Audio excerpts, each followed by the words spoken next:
nagtatalaman na ito. Guys, ang magandang hapon sa inyong lahat dyan guys. Ayan, si paring Ricky nadala. Ayan ang kanyang kalakal, puro battery.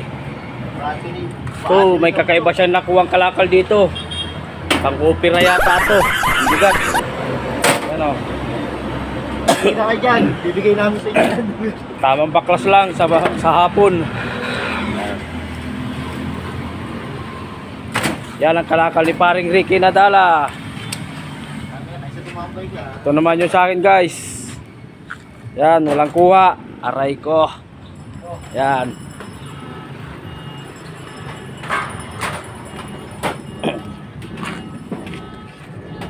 Yan, tamang kamada. Para sa bukas, panibagong kuha ulit. Karga na lang. Mas.